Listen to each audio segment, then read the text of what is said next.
Hello and welcome to this edition of News Today. Without delay, take a look at the headlines first. India-Brunei Darussalam elevate bilateral ties to enhanced partnership. Ministry of Electronics and Information Technology launches Vishvasya-Blockchain technology stack. Rajasthan Cabinet approves 33% reservation for women in police force. Centre and Tripura sign an agreement with insurgent groups.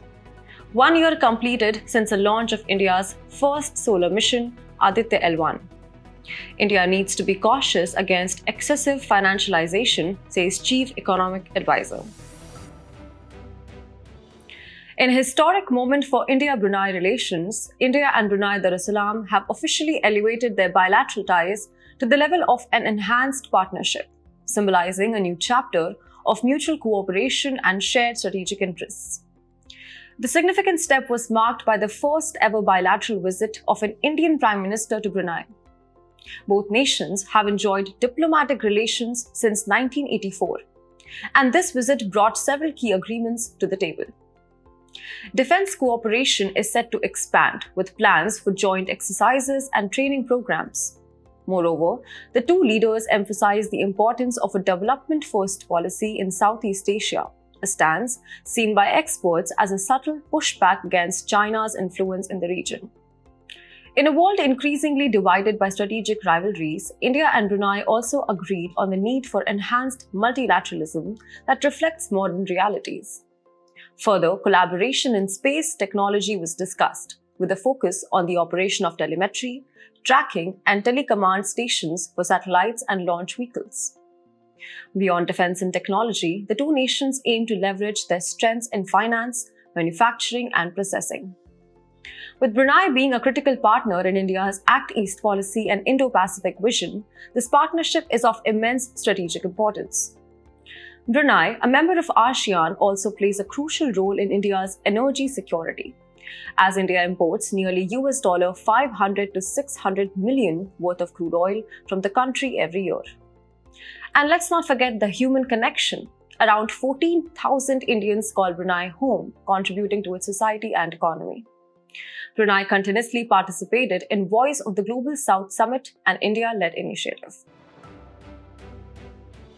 In our next news, the Ministry of Electronics and Information Technology has launched the Vishvasya-Blockchain technology stack, marking a significant milestone in India's blockchain infrastructure. Blockchain operates as a distributed ledger technology, facilitating the process of recording transactions and tracking assets across a business network. Google Doc, for instance, can be taken as an analogy to understand distributed nature of blockchain technology. When a Google Doc is created and shared, the document is distributed instead of copied or transferred. Vishvasya, a blockchain as a service initiative, is designed to provide a cloud-based infrastructure for companies to build and manage their blockchain applications. If we talk about blockchain as a service, then it refers to a third-party cloud-based infrastructure and management for companies building and operating blockchain apps. This initiative is part of the broader National Blockchain Framework, or NBF, provided under National Strategy on Blockchain. NBF is meant to effectively utilize the blockchain technology in different domains such as health, agriculture, education, and finance. Furthermore, it seeks to address the challenges of blockchain adoption across various stakeholders, including infrastructure providers, smart contract developers, etc. This platform boasts several unique features, including rapid end-to-end permissioned blockchain application development and deployment, security audited containers ready for production setups, and best practices for blockchain-specific security audits.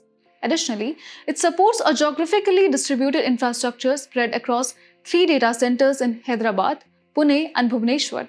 Vishvasya is also designed for easy onboarding with documentation that helps stakeholders navigate the platform effectively. And lastly, the NBF Lite, a lightweight platform bundled and offered for rapid prototyping, research, and learning. Unveiled by MEITY, it is a lightweight blockchain platform specifically developed as a sandbox for startups and academic institutions. This tool enables rapid prototyping, research, and capacity building in blockchain technology. Complementing this is Pramanik, a blockchain-enabled solution aimed at verifying the origin and authenticity of mobile applications. These initiatives, alongside the National Blockchain Portal, form the core of India's strategy to harness the power of blockchain technology for greater transparency, security, and efficiency across industries. In a prominent move towards gender equality, the Rajasthan cabinet has approved a 33% reservation for women in the state's police force. This policy aims to empower women, enhance crime reporting, and foster better police-community relations. Rajasthan joins the ranks of Bihar, Gujarat, Odisha, and Maharashtra, where similar quotas exist to strengthen women's presence in the police force. But let's look at the bigger picture. What does this mean for India's police force? As per the India Justice Report 2022, women made up just 12% of state police forces. Chandigarh leads with 22% representation, while Jammu and Kashmir trails at a mere 3.3%. The need for more women in law enforcement is both urgent and essential. Legal frameworks like the POCSO Act now mandates that cases of sexual assault must be handled by female officers.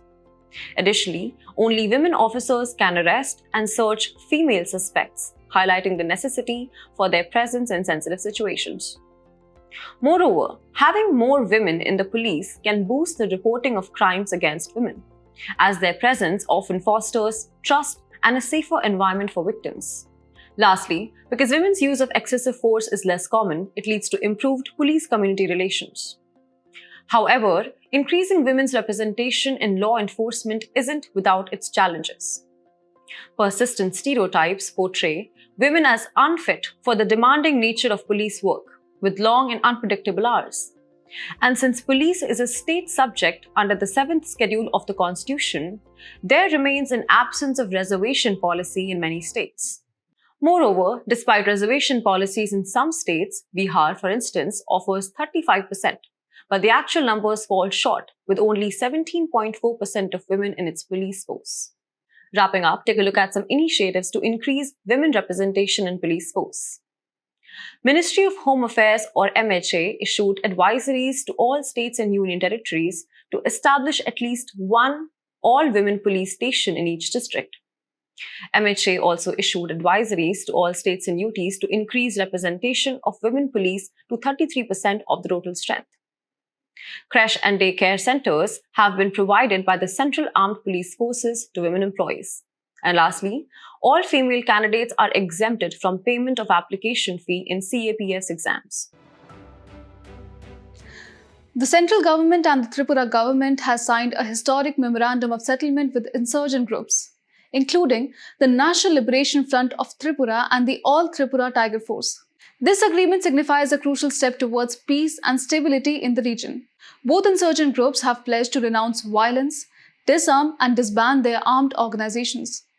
As part of this agreement, the centre has also approved a special development package worth Rs 250 crore, specifically aimed at the upliftment of Tripura's tribal population.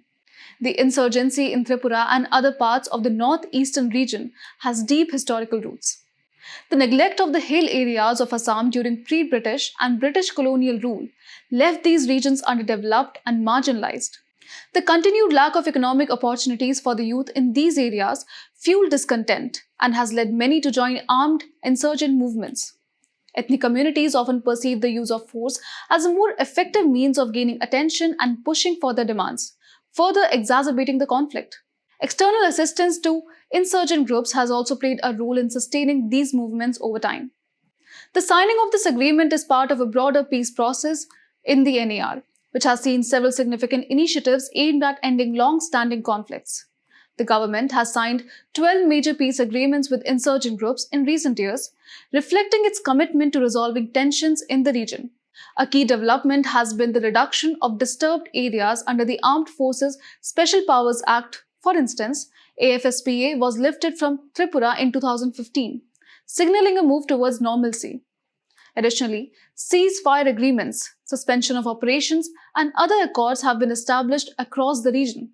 The interstate boundary agreements, such as the Memorandum of Understanding signed between Assam and Meghalaya in 2022 to resolve their long-standing boundary disputes, further underscores the government's efforts to foster peace and cooperation in the northeastern region. Through these initiatives, the government aims to address the socio-economic challenges faced by the region, create economic opportunities, and build a foundation for lasting peace and development. Today marks 1 year since the launch of India's first solar mission, Aditya L1, a historic step by ISRO towards unraveling the mysteries of the sun. Launched by PSLV C-57, Aditya L1 has been orbiting in a halo orbit around the Lagrange point L1 since January 2024, with a clear view of the sun, free from the interruptions of eclipses and occultations. So what is Aditya L1 aiming to achieve? Its objectives are as ambitious as they are scientific. Understanding how the sun's outer layer, the corona, gets so hot, investigating solar wind acceleration, and tracking the formation of coronal mass ejections, solar flares, and their impact on Earth's space weather. Aditya L1 is located at the Lagrangian point L1, a position between the Sun and Earth where the gravitational forces of the two bodies balance perfectly. This allows Aditya L1 to continuously view the Sun while using minimal fuel, an engineering marvel that extends the mission's life and maximizes its scientific output. Equipped with 7 sophisticated payloads, the spacecraft is constantly gathering data. 4 payloads directly observe the Sun, while 3 conduct in situ studies of solar particles and fields, giving us unprecedented insights into the Sun's influence on interplanetary space. With a lifespan of 5 years, in July, it completed its first halo orbit, a journey that takes 178 days. It captured images of Sun through payloads SUIT and VELC. Its success has validated cutting-edge flight dynamics software developed by ISRO's U.R. Rao Satellite Center, truly a testament to India's growing prowess in space technology. This mission joins an elite league of solar explorers, like Japan's Hinotori in 1980s, Parker Solar Probe launched by US in 2018, and the joint NASA-ESA Solar and Heliospheric Observatory Satellite mission. But Aditya L1 stands out with its unique position at L1, offering uninterrupted observations of solar activity. Wrapping up, at Lagrange points, gravitational pull of 2 large masses, like the Sun and the Earth, precisely equals the centripetal force required for a small object to move with them. Of the 5 Lagrange points, L1, L2, and L3 are unstable, while L4 and L5 are stable, making L1 the ideal spot for Aditya L1 to carry out its ambitious 5-year mission. In our next news, we'll be looking at how India must exercise caution against the growing trend of financialization, according to the Chief Economic Advisor.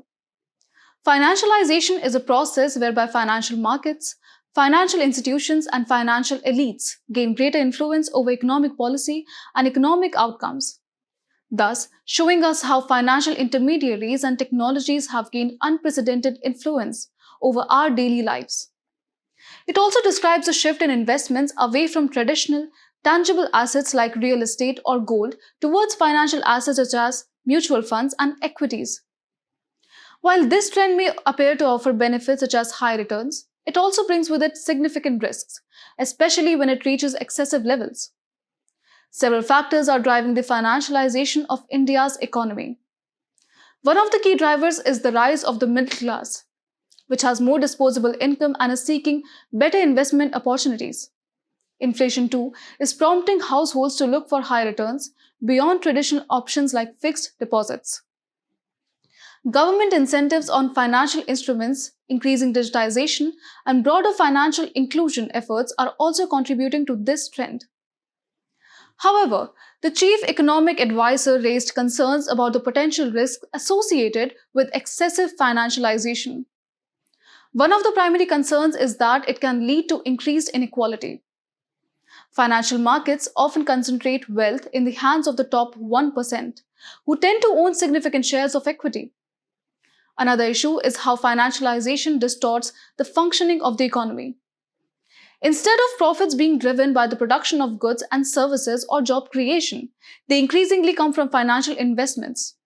As a result, stock market movements begin to dictate the state of the economy rather than tangible economic improvements like rising wages or better living standards. Moreover, rising household debt is also a growing concern. As wages stagnate, households may become more reliant on loans to maintain their standard of living, a trend that has been observed in other countries like the US. Financialization can also influence public policy in other ways.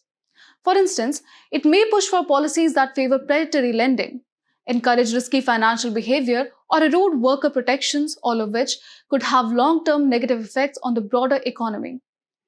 Lastly, developing countries often face debilitating crises when financial market innovations and growth run ahead of economic growth, as seen in the Asian crisis of 1997-98. Therefore, India needs to have an orderly and gradual evolution of the financial market. The personality in news for today is V.O. Chidambaram Pillai. He was popularly known as Kappalotiya Tamilan, meaning the Tamilian who ran the ship, and Sikkiruttha Simmal, meaning scholarly gentry who suffered at the oil press. Interestingly, he was the first Indian to run a Swadeshi ship in 1906. Moreover, he was a disciple of Lokmanya Tilak. He also had an interest in labor welfare and participated in Tuticorin coral mill strike of 1908. His literary works included Meyyaram, Meyyaravu, a commentary on the Tirukural, and compiled ancient works of Tamil grammar, Tolkappiyam. Through his actions, he showcased the values of leadership, perseverance, patriotism, and more. Concluding today's main news, let's have a look at some quick updates. The Pharmacopoeia Commission for Indian Medicine and Homeopathy has achieved the Bureau of Indian Standards Integrated Management System certifications. The Commission has a subordinate office under Ministry of Ayush. It is an institution for establishing and maintaining standards for Indian medicine and homeopathy. RBI Deputy Governor said that household savings will remain top net lenders to the economy in the coming decades. He noted that household savings are increasing from 10.6% during 2011 and 17 to 11.5% during 2017 and 23. It is expressed as ratio of household savings to GDP. Open Network for Digital Commerce awarded Gold Award under category Application of Emerging Technologies for Providing Citizen-Centric Services in National Awards for E-Governance by Department of Administrative Reforms and Public Grievances. It aims to promoting open networks for all aspects of exchange of goods and services over digital or electronic networks. Ministry of Labour and Employment approved Centralized Pension Payment System for Employees' Pension Scheme. It establishes a national-level centralized system enabling pensioners to receive their pensions from any bank, any branch, anywhere in the country. Ministry of Electronics and Information Technology launched India Graphene Engineering and Innovation Centre under the Graphene Aurora Programme or GAP. GAP was launched in 2023 to nurture the deep, emerging graphene technology and innovation ecosystem. Indian researchers have moved a step forward towards the unification of classical and quantum gravity. They have obtained an uncertainty relation induced from the noise of gravitons. Quantum gravity is the field of theoretical physics that seeks to describe gravity as per the principles of quantum mechanics. Free Narakne decipience has been recorded for the first time in the country from Assam's Kamrup district and Kokrajhar district. They are popularly known as the bird dung or bird-dropping crab spider. They are generally found in Malaysia and Indonesia's Java and Sumatra. The Ministry of Women and Child Development has been awarded a National Award for E-Governance 2024 for their Poshan Tracker initiative. It is a tech tool to monitor Mission Poshan 2.0's progress, including growth measurements, Aadhaar verification, and real-time tracking of nutrition services. Before we sign off, let's challenge your understanding in today's installment of Test Your Knowledge.